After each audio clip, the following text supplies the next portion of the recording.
दोस्तों, सूरत के अंदर एक करोड़पति व्यक्ति रहा करता है जिसका नाम राजेश है। और राजेश जो कि कई कंपनियों का मालिक है और उन्होंने अपनी सारी कंपनियों पर मैनेजर कर रखे हैं। जो मैनेजर पूरा लेखा जोखा उसे घर पर ही दिखा दिया करते हैं, यानी कि रुपए पैसों को उसके पास कोई भी दिक्कत नहीं है। अच्छी तरह से उसका समय व्यतीत हो रहा है। वह घर पर अपने परिवार के साथ रहा करता है। उसका एक लड़का है जिसकी उम्र 16 साल है। एक दिन सुबह सुबह वह अपने घर के गार्डन में बैठकर अखबार पढ़ रहा था और साथ में चाय की चुस्कियां ले रहा था। तभी अचानक से उसके बेटे का एक दोस्त उससे मिलने के लिए आता है। राजेश बैठा बैठा अपने बेटे और उसके दोस्त को देख रहा था और देखने के बाद उसे अपने एक दोस्त की याद आ जाती है।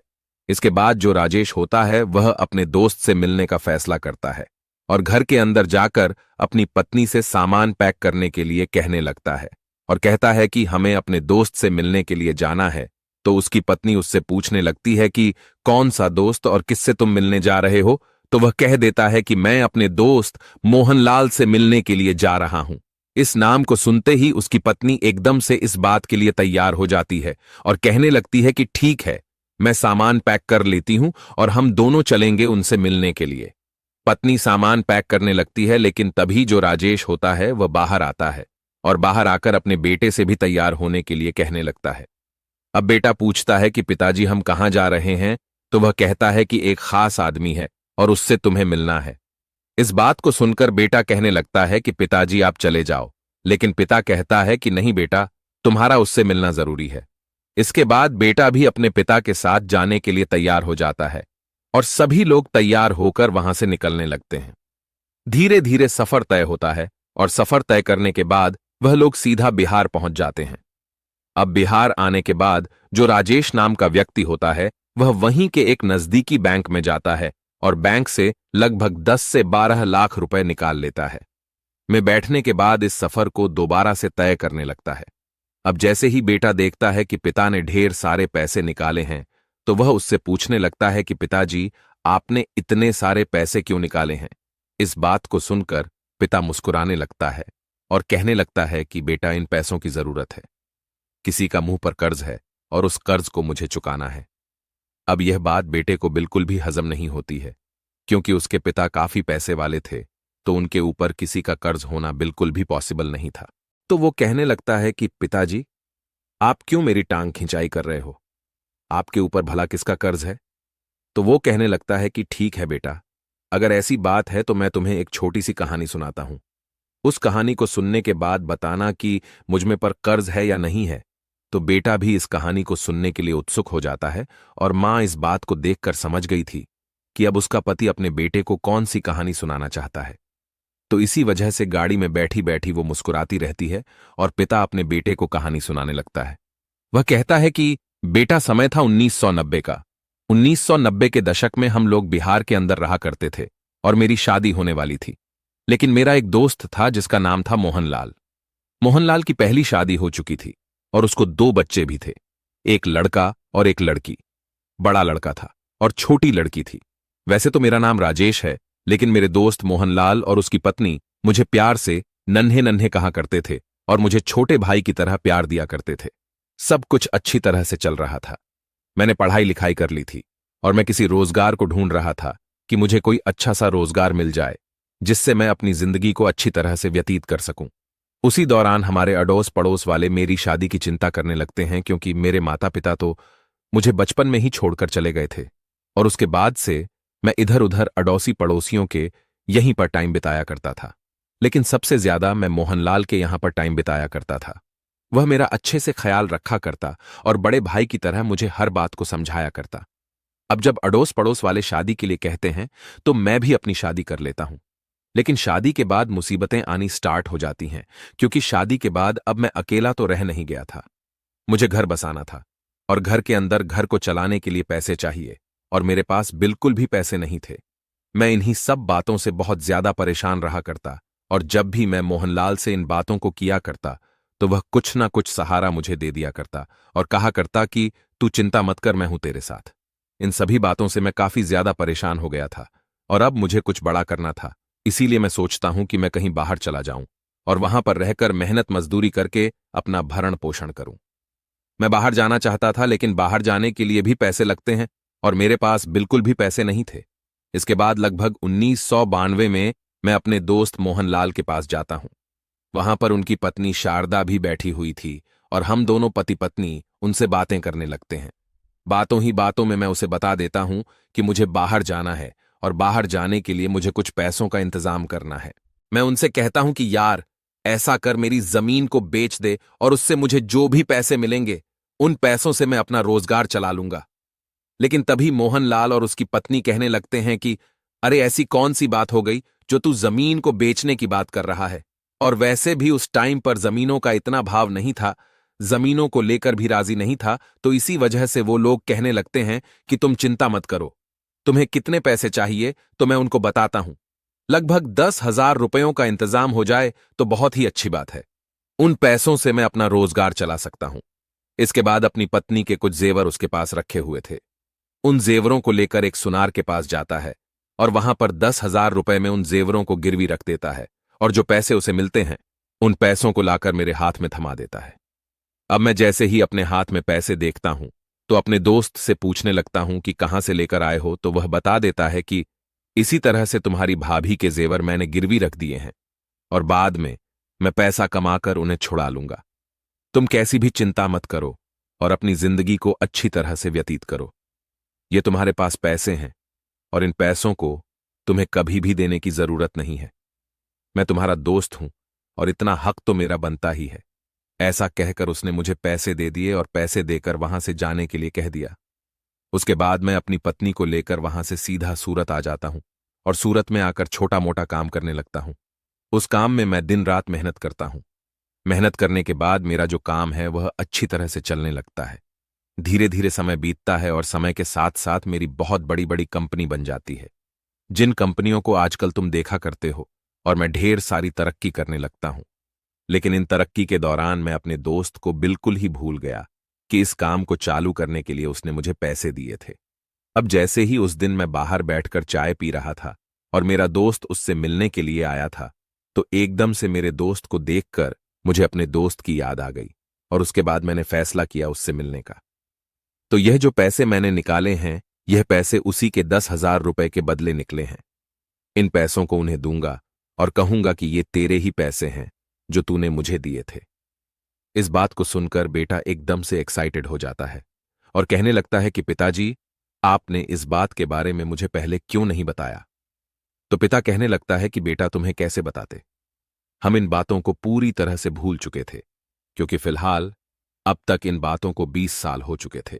1992 में राजेश बिहार को छोड़कर सूरत गया था, लेकिन फिलहाल समय था 2012 का और पिता कहता है कि ना ही कोई हमारा संबंधी इस गांव के अंदर रहा करता है, जिसकी वजह से हमें उस गांव की याद आती रहती। तो इस बात को सुनकर जो बेटा होता है वह भी उस मोहनलाल जी से मिलने के लिए एक्साइटेड हो जाता है और वह देखना चाहता है अपने पिता के उस दोस्त को, जिस दोस्त की वजह से आज वह लोग इतनी अच्छी जिंदगी जी रहे हैं। धीरे धीरे सफर तय होता और सफर तय करने के बाद लगभग शाम के समय वह लोग उस घर के पास पहुंच गए थे।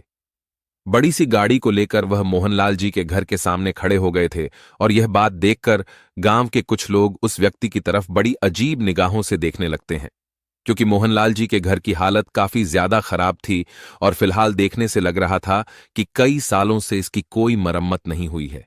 यह बात राजेश को भी महसूस होती है और इसके बाद वह अपनी गाड़ी से उतरता है और सीधा उस घर के अंदर जाने लगता है। गांव का माहौल था तो घर का दरवाजा खुला हुआ था, तो राजेश अपने परिवार को लेकर सीधा उस घर के अंदर चला जाता है।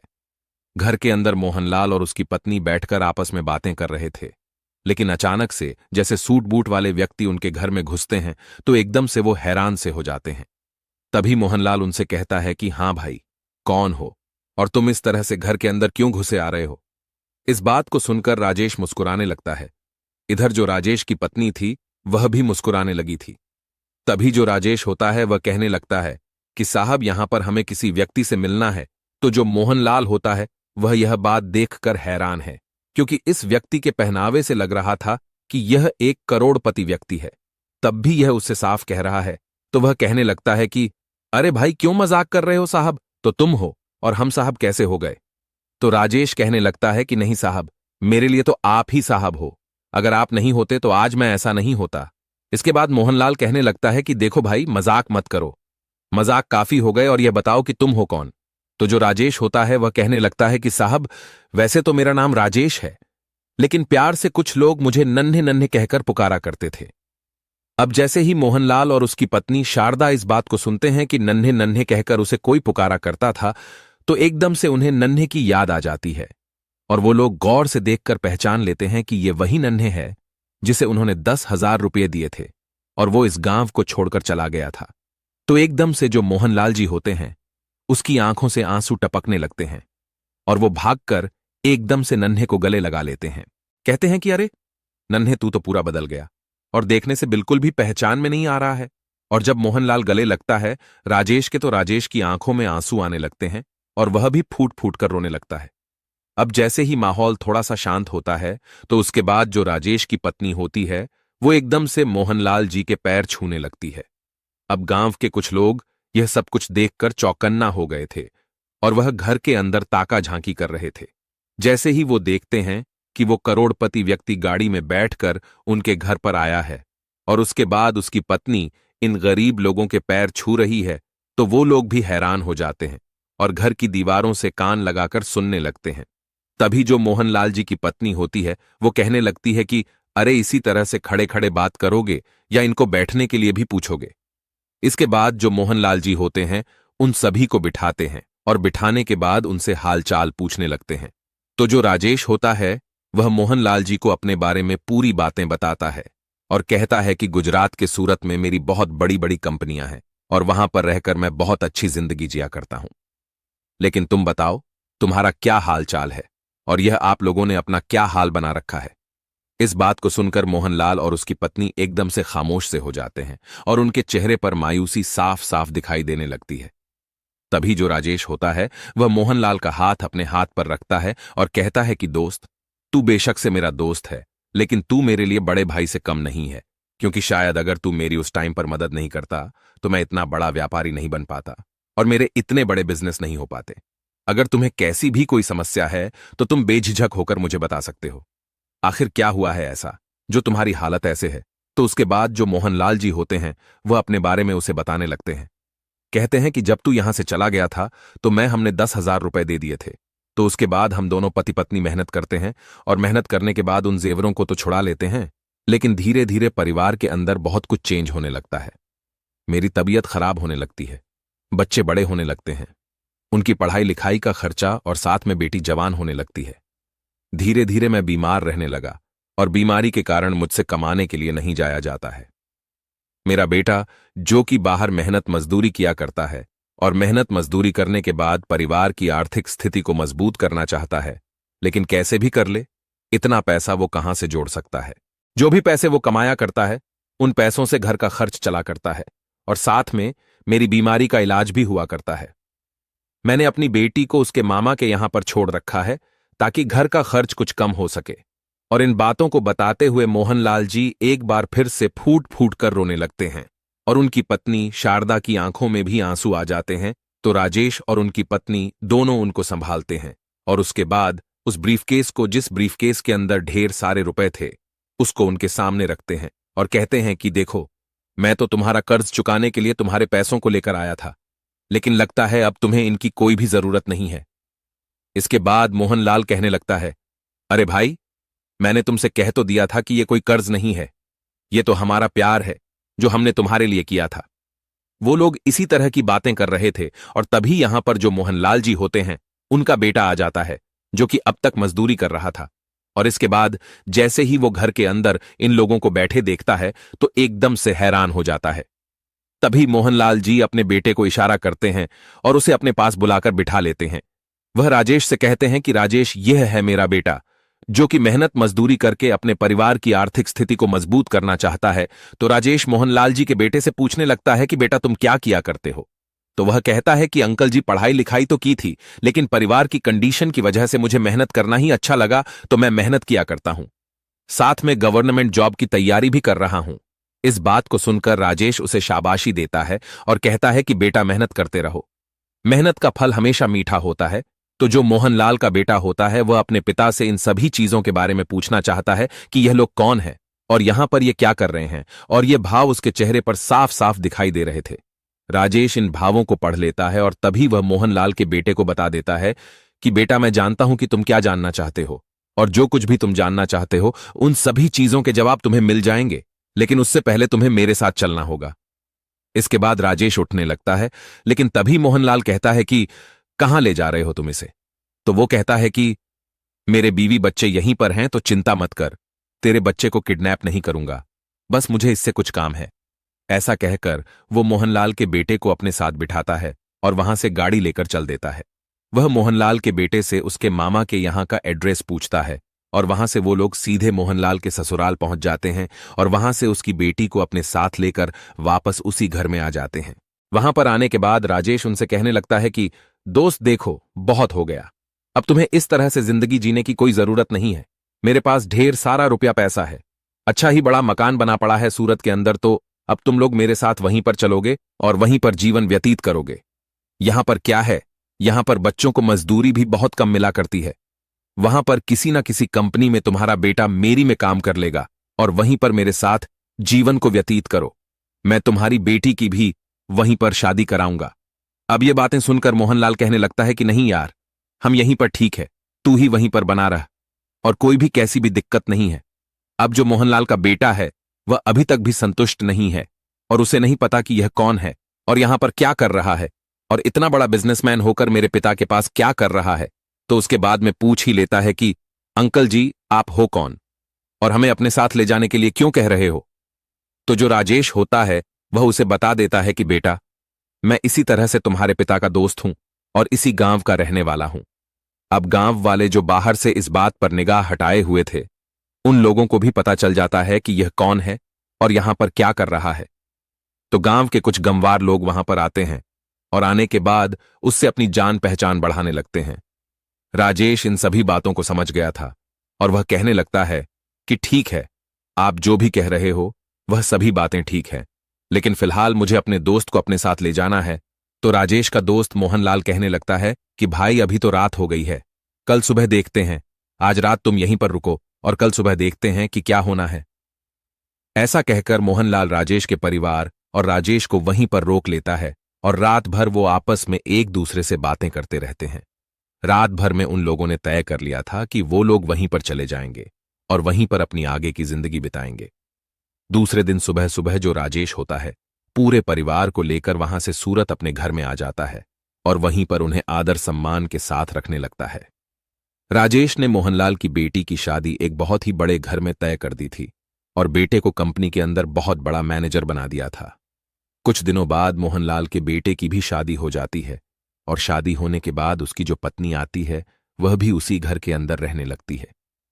इसके बाद मोहनलाल का बेटा अपने लिए एक अलग से मकान खरीदता है और उसके अंदर अपनी पत्नी के साथ रहने लगता है। मोहनलाल और उसकी पत्नी शारदा कभी अपने दोस्त के यहां पर रहा करते तो कभी अपने बेटे के यहां पर रहा करते हैं और अच्छी तरह से अपने समय को व्यतीत करते हैं। अब गांव वाले भी जान चुके थे कि हमारे यहां का एक व्यक्ति वहां पर बहुत बड़ा व्यक्ति बन गया है, तो गांव से भी कुछ लोग उसके पास आने लगते हैं अपने अपने बच्चों की सिफारिश लेकर और कहते हैं कि हमारे बच्चों को भी कंपनी में काम दे दो ताकि वह भी अपने भविष्य को बेहतर कर सके। तो वह गांव के कुछ व्यक्तियों को वहां पर लगा लेता है और हंसी खुशी अपना जीवन व्यतीत करता है। और फिलहाल 2014 में मोहनलाल जी की मौत हो चुकी है। उसका बेटा सूरत के अंदर वहीं पर रहा करता है और उसके 3 बच्चे हैं। राजेश के बेटे की भी शादी हो गई है और शादी होने के बाद उसके 2 बच्चे उसके साथ रहा करते हैं। राजेश का बेटा और मोहनलाल का बेटा भी इसी तरह से एक दूसरे के अच्छे मित्र हैं और मोहनलाल का बेटा राजेश के बेटे को छोटा भाई समझा करता है। तो दोस्तों, यह थी आज की कहानी। आप लोगों को कहानी कैसी लगी कमेंट बॉक्स में बता देना। वीडियो अगर अच्छी लगी तो वीडियो को लाइक और चैनल को सब्सक्राइब जरूर करें ताकि हमें थोड़ा सा हौसला मिले आप लोगों के लिए ऐसे ही अच्छे अच्छे वीडियो बनाने के लिए। इन कहानियों को सुनने का उद्देश्य किसी को परेशान करना बिल्कुल भी नहीं है। ये कहानी आपको इसलिए सुनाई जाती है ताकि आप लोग इन कहानियों में से कुछ ना कुछ सीख सको और अपने जीवन में उस चीज को अप्लाई कर सको। मिलते हैं किसी अगली वीडियो में नए टॉपिक के साथ। तब तक के लिए जय हिंद, जय भारत। आप सभी का बहुत बहुत धन्यवाद।